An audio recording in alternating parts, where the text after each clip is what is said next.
Udumo kuNkulunkulu kweliphezulu nokuthula emhlabeni kubantu abathokozelwa nguye. Bawunsibanda yakubingelela. Ngithi uJesu Kristu inkosi. Siyambonga ngendlela emangalisayo uNkulunkulu wethu ukuthi asiphe futhi usuku lwanamhlanje lwangolesibili esiqala ngalo ukuthumela ama-messages. Ngiyabona yangena impela. Nami ngiyazama ukuwaphuthuma kodwa-ke kuze kwafika isikhathi sokuthi-ke kufone abantu abafonayo-ke ngase ngiyawayeka. Ngoba phela kade ngabhukha babhukhelwe nayizolo bekuseyiwo lo msebenzi. Siyambonga uNkulunkulu kakhulu ngempela ngesonto nje kahlehle ukuthi icace kahle indaba yokuvuma izono icace ngendlela emangalisayo. Ngibonga umntwana kaNkulunkulu ongi-edithele yona lenkonzo wayesengikhiphela lokho okubhekene nokuvunywa kwezono nje wakuhlanganisa kahle kwa-VN emnandi. Sekuzothi abantu uma bebhukha uNkulunkulu mangikhumbuza bese-ke ngiyayifaka. Mhlambe ngibuye ngiyifake nakhona la ekhaya lezwi ngelinye ilanga sivuseleleke sizwe ukuthi ngempela kwenzakalani. Kwangathi uNkulunkulu anganisiza, ngiyacela anisize niyihumushe ngendlela e-right inkonzo yangesonto ngoba abanye bayihumusha kabi. Angazi ngoba ngithi ngikhuluma isiZulu nabo bakhuluma isiZulu. Bafowethu nimcela uNkulunkulu anisize nikwazi ukuzwa ngoba kuyenzeka ungezwa kodwa kukhulunywa ulimi olwaziyo ngoba uSathane ezama ukuthi ungezwa. So ngiyafisa uNkulunkulu asisize ngempela. Kukhona laba abantu abanenkinga. Ngiyafisa uNkulunkulu nabo abasize. Ngizoqala ngixoxe lento le ngizoyixoxa bese ngingena enkingeni yabo. Asilinganiseke sithi nangu ubaba uNsibande uyagula. Akazi ukuthi uphethwe yini. Ahambe ayikudokotela. Udokotela afika akuxilonge. Udokotela akuhlole. Udokotela akuthatha amagazi. Azathathe nomchamo. Akuthathe ama-reading athizeni o-BP nobani akucheck aqede. Abesethi-ke buya ngedate ethile. Ngisawuhlola ukuthi unasifo sini. Ayike abese yahamba udokotela. Uhambe wena umshiya udokotela.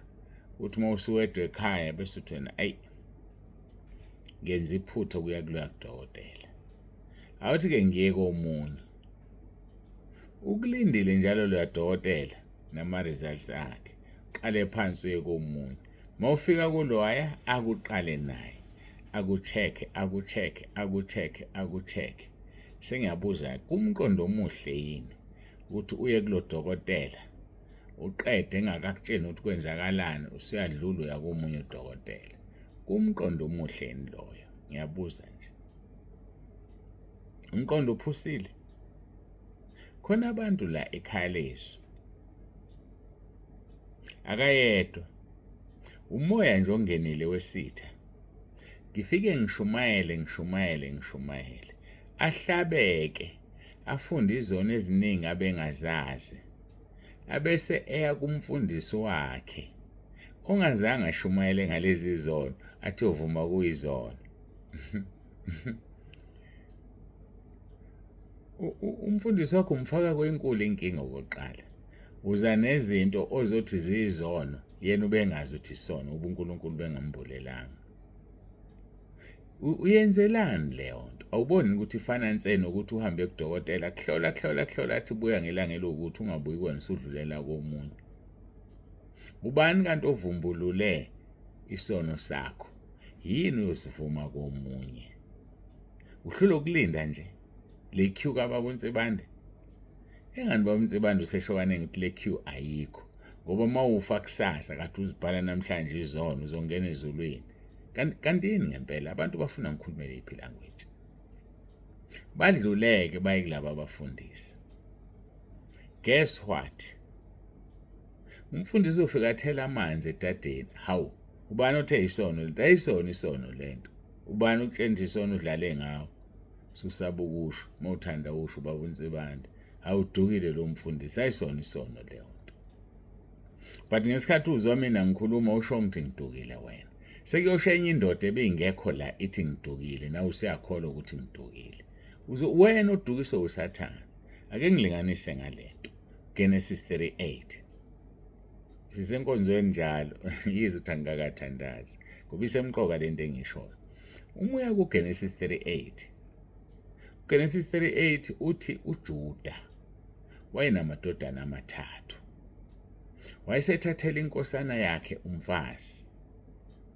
Wayenze njalo ukuze phela kube nenkosana la ekhaya kuzalo qhutsheko.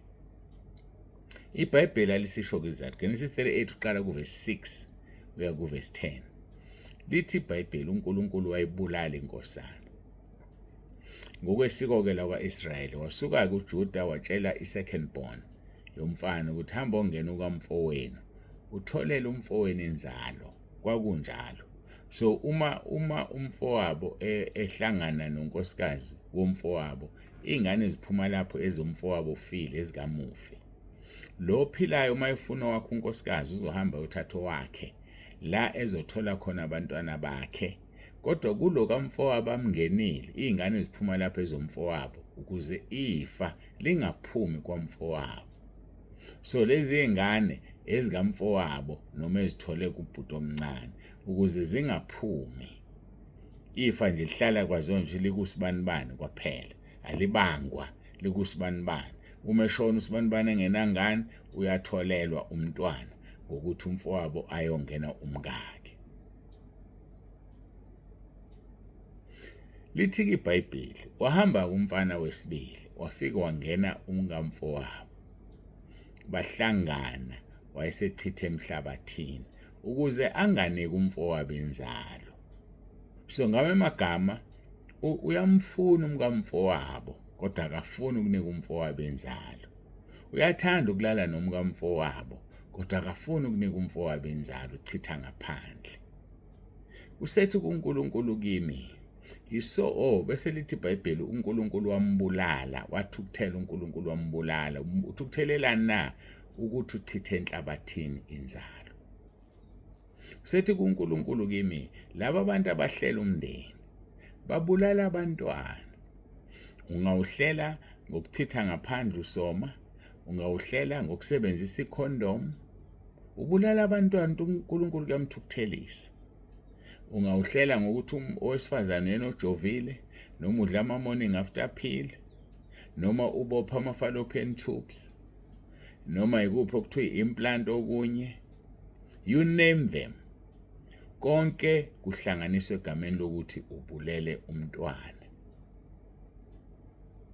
Sengishumayelileke kuba uNsibande ngayichaza lento ngaqeda. Usiyabona na ukuthi usebenzisa amakhondom mhlawumbe ungakashadi walala nowesifazane nosebenzisa amakhondom noma naye owesifazane wabonto wadlula mhlawumbe nasemshadweni. Awusezi kubaba uNsibande uzovuma isono sakho akuthandazele kodwa uyena oshumayelile. Usuya komunye umfundisi wena. Angithi ngiyalinganisa. Usufika kumfundisi vele ohlela ngamakhondom. Usethi hawu utshela abantu ukusebenzisa amakhondom isono. Angithi sesidla yena manje utshela ubani. Hawu uyaduka umfundisi okutshele lokho. Uzoze nithole izingane lamani seduze nje. Lokho ningafuni ayisikho isono lapho. Kanti ushunyezwe ubani wena? Ngoba usuya kufana nse ufika yakudokotela wakuhlola qeda ukubangela ngithi etshela ama results. Mhlawumbe ubuya akutshela ama results. Uvela uhambe uthatha treatment yakho ilahlwe komunye udokotela. Kunamqondo omuntu lokho. Kunamqondo omuntu ngempela. Manje ke khona abantu abenze njalo la. Kuthi mase bethe ngqe phambili baqale babuye beze kuphi kubaba uNsibande. Hayi bafowethu ake uthathe izinto nje zinjengoba zinjalo. Ngaphelele uzokutshela Jackson isono. Bese uyahlala nawe Jackson isono. Uyobona usungena esihogweni uyokhala ngoba uNkulunkulu wenzile umsebenzi wakhe akulethe ekhaya lezwi lakuhlaba izwi wakutshela uNkulunkulu ukuthi isono lento waqeda wena usuya kobathandayo. Ugcwalisa izwi elithi ngezikhathi zokugcina abantu bayoya kubafundisi ababathandayo njengokubatshwa kwezindlebe zabo benezinto abafuna ukuzizwa ejabulisa bona. Hamba-ke makunjalo uyobona ngosuku lokugcina. Hayi-ke Baba uNsibando bebingelela nje, sekuphele no-10 minutes ebingelela. Bengibingelela nje ngizama ukuvula lo moya-ke, sivula amehlo. Bafethu iyekeni lento le, iyekeni nje ukuthi uthi ushunyayizwe ekhala ezwi lakuhlaba izwi wezwa ugijimela omunye umfundisi uzothi ulayini mude kuchaziwe ukuthi lo layini ufana nongekho. Udlala usathane nje wena udlala usathane basobho uzophaphama esihogweni masithandaze.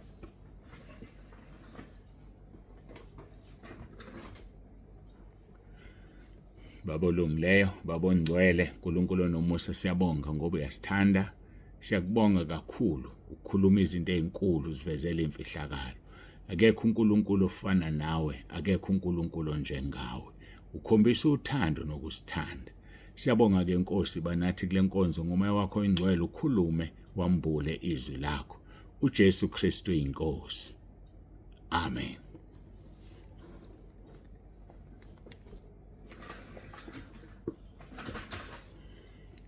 Siyambonga uNkulunkulu wethu kakhulu, siyambonga. Ziya ngokumbulelwa lezi zinto. Ungamsola umfundisi wakhe akambuleliwe ukuthi ukusebenzisa ikhondomu isona. Musumsola akamubi. Mhlawumbe futhi uzongena ezulwini, asazi. uNkulunkulu ongenisa umuntu ezulwini ngoba uJesu Kristu uyindlela. Kodwa nje ugade ngihlale ngisho kaningi ukuthi yokudukisa umuntu. Ufe esihogweni asala phenduke afa ezulwini, ushe wedwa esihogweni. Mina ngikunika ithiphu nje, mawuhlatshwe yizwi lasentabeni, izwi lasekhaya lezwi, indaba yakhona iqedele ekhaya lezwi, hayi kwenye indawo. Ngoba lo muntu osuya kuye ubengekho kulomhlangano ebesinawo. Lo muntu oyakuyena ubengekho kule nkonzo esinayo nawe. Hayi akubengekho. So yini ozoyithola kuyena? Ngoba vele kade ayikushumayeza, ukhonza nawe usuneminyaka, awukutholanga lokho okuthola ekhaya lezwi. Usakuthatha ukusakuye. Hawu bafowethu, kodwa yazi ake nisebenziseni ingqondo phela, ngiyacela. Hawu yazi ethi sewubala. Icacele nani nomntwana omncane, asifunde iBhayibheli. Asiye ezwini lenkosi, Matthew chapter 5 verse 9. Babusisiwe abalamulayo ngokuba bayakuthiwa abantwana bakaNkulunkulu. Abalamulayo ayabaxabanisayo, ayabaqhathizwe. Cha, sikhuluma ngabalamulayo thina, bothiwa abantwana bakaNkulunkulu. Ezekiel chapter 22 verse 30. Ngafuna kuba umuntu wokubika uthango emesikhaleni ngaphambi kwami ngenxa yezwe kuba ngalichithi, kepha angimfumananga. Angizange ngimfumane, kodwa yena kanjani? Ngamfuna, kodwa yena angimfumananga. Kungani sisho njalo nje? Kungani uNkulunkulu ufuna abantu abazoma esikhaleni na? Kungenxa yokuthi isikhathi sesiphelile, ixesha limkile ixesha. So xa ixesha lemkile, uNkulunkulu naye uphakamisa izinga lakhe lokusebenza, kodwa bengalicindezeli izwi lakhe. Awu, sikhonza uNkulunkulu omuhle. Hayi-ke sigcina izolo la sikhuluma ngo2 Peter. Uqolo chapter 3. Sigcine sikuverse 3 sasesilunguza kuverse 4. Siqala kuverse 3 sibuyeleke kuverse 4. Nazi qala lokhu ukuthi ngezinsuku zokugcina kuyakufika abahleka usulu, behamba ngezinkanuko zabo. Ukuhleka usulu ukubhuqa umuntu, behamba ngezinkanuko zabo. Phakathi kwenu khona ababhuqwayo emsebenzini. Ngeke ngayithinta lonto, ubizwe ngumfundisi ungayena uyabhuqwa. Ubizwe ngento ongeyona bakubhuqa, badlala ngawe. Kodwa wena jabula uthokoze ngoba umvuzo wakho omkhulu ezulwini. Athi kuverse 4.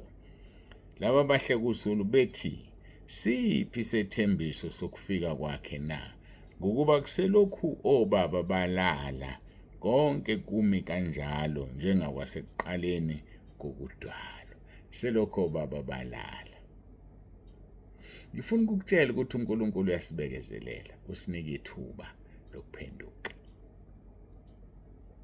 Mawuthola eTestamenteni elidala umuntu umayona uNkulunkulu uyamshaya manje. kodwa ngenxa yokuthi usesilethele igazi lendodana yakhe mawona uyathula nje azama ukunika ithuba lokuphenduka. Yebo iqiniso selokhu balalo baba izinto zisame njengoba zinjalo nje akukho kushintshile. Makuwukuthi khona okushintshile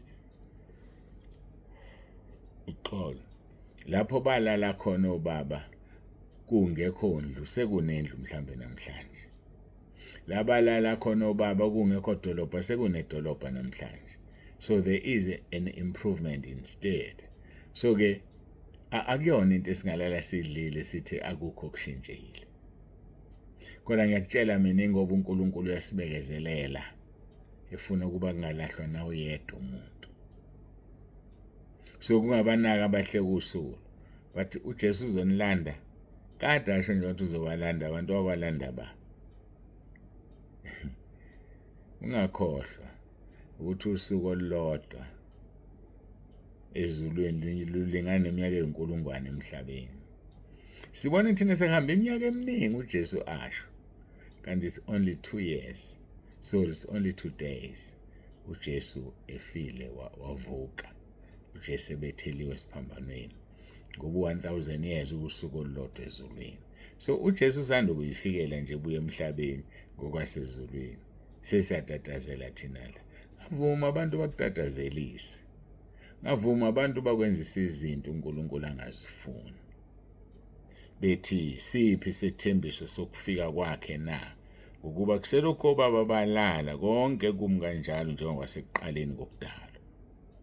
Ngokuba bethanda ukukhohlwa lokhu ukuthi kwaphakade izulu lalikhona kanye nomhlaba owavela emanzini nangawa amanzi umi ngezwi likaNkulunkulu.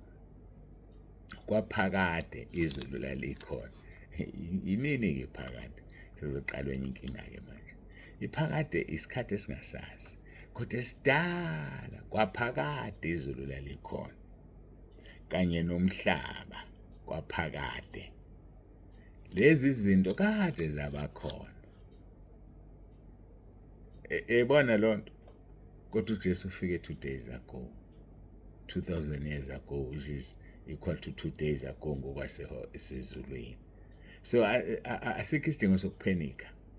Asikho isidingo sokubamba ama-panicking buttons. La ihlala nje uyithulele. Uthula uthi du. Uhlale enkosini wena ungasuki. Ukuze ulale usenkosini. Ufe usenkosini. Hlala nje uthule. So ke kwaphakade izulu lalikhona. Kanye nomhlaba owavela emanzini.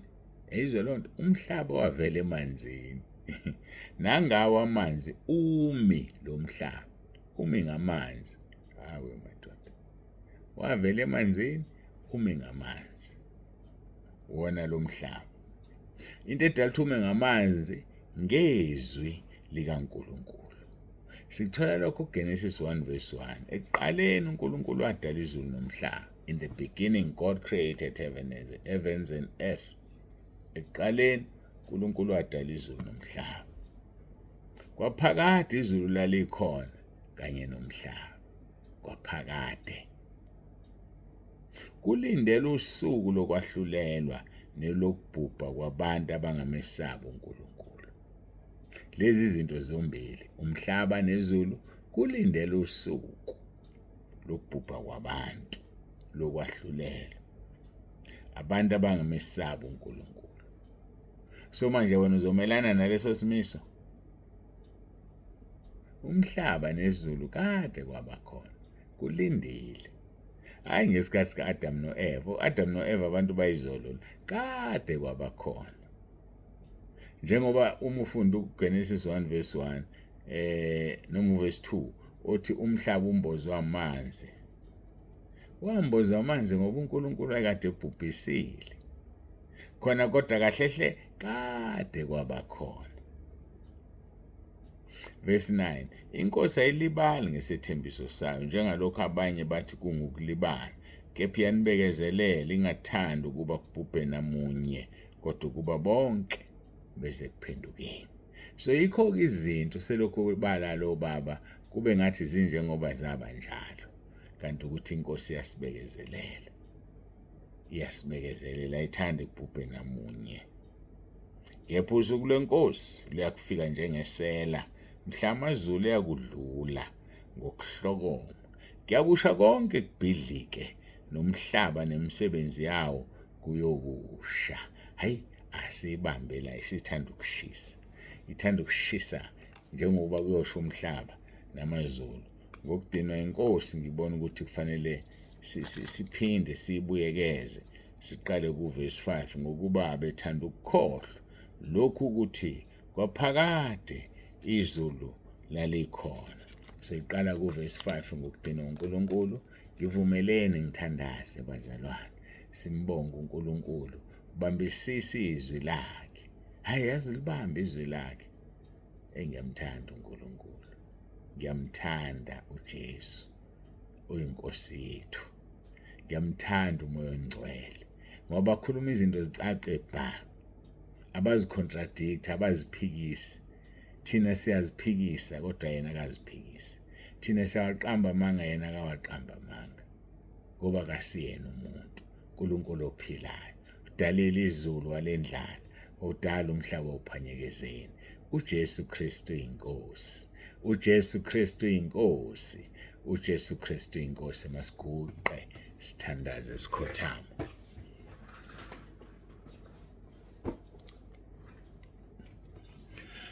Babolungileyo, babongcwele, uNkulunkulu nomusa, siyabonga ngale nkonzo, siyabonga konke osenzele khona nosukukhulumile ngomoya wakho ingcwele.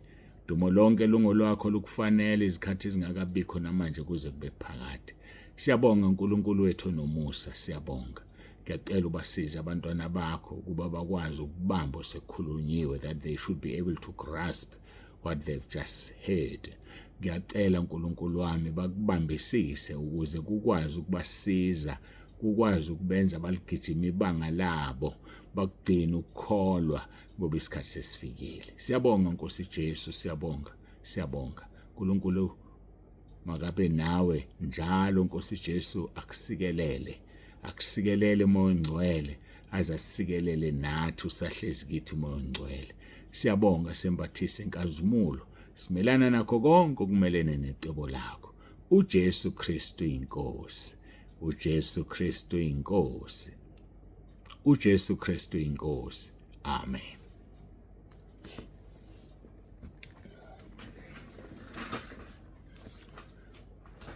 Siyambonga uNkulunkulu wethu kakhulu bangcwele, siyamdumisa. Sekufike leso sikhathi uba uNsibande yavalelisa uthi uJesu Kristu inkosi.